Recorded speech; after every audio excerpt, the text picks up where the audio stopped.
faut dire que ce programme est un programme qui est initié par l'Institut de la société civile d'Afrique de l'Ouest, entendez WACSI, avec l'appui et le partenariat stratégique de OSIWA, qui est l'initiative de la société ouverte pour l'Afrique de l'Ouest.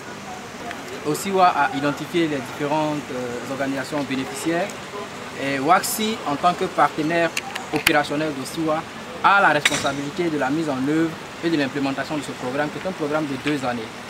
Nos attentes, d'abord, c'est de pouvoir répondre premièrement aux besoins stratégiques et opérationnels des organisations de la société civile de ces 4 pays de l'Afrique de l'Ouest francophone, qui sont le Bénin, la Côte d'Ivoire, la Guinée et le Niger.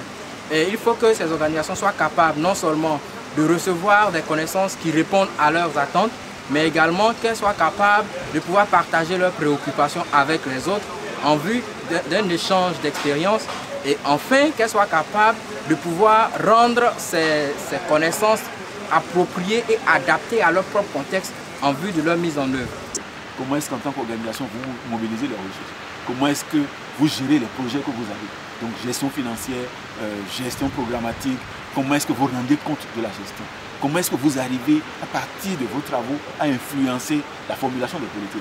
Comment est-ce que vous formulez des propositions? Comment est-ce que vous faites du plaidoyer auprès des autorités? Parce que, comme vous le savez, les organisations de la société civile n'ont pas la capacité de prendre des décisions dans les démocraties. C'est beaucoup plus un atelier de renforcement de capacité, un atelier de renforcement de capacité des responsables de la société civile, pour donc les accompagner à mieux jouer et à bien jouer leur rôle.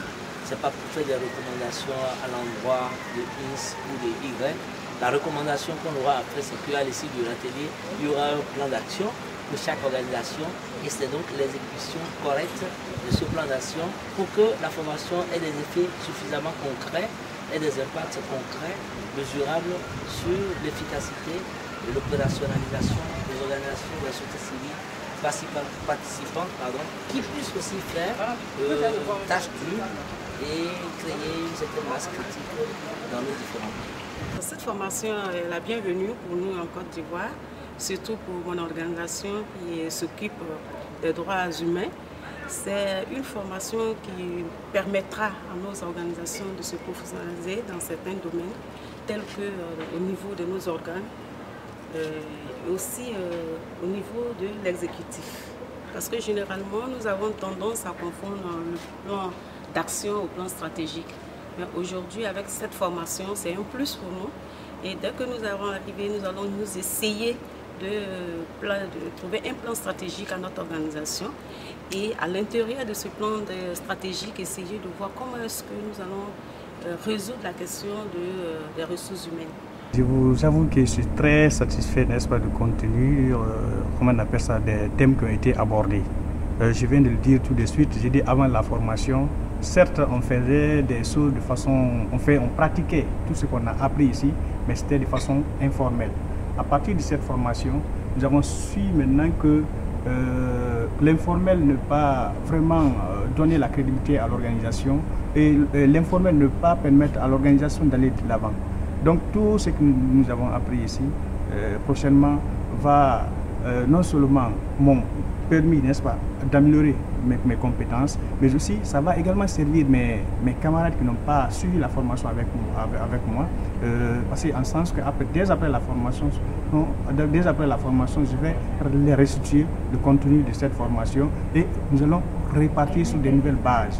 Oui, le plan d'action, c'est qu'à partir des différents modules qui seront animés, chaque responsable d'organisation doit pouvoir prendre des résolutions personnelles pour induire des changements positifs de gestion et de gouvernance au sein de son organisation. Donc les résolutions, les actions à mener post-formation, les moyens nécessaires, l'échéancier et l'accompagnement attendu. C'est moi.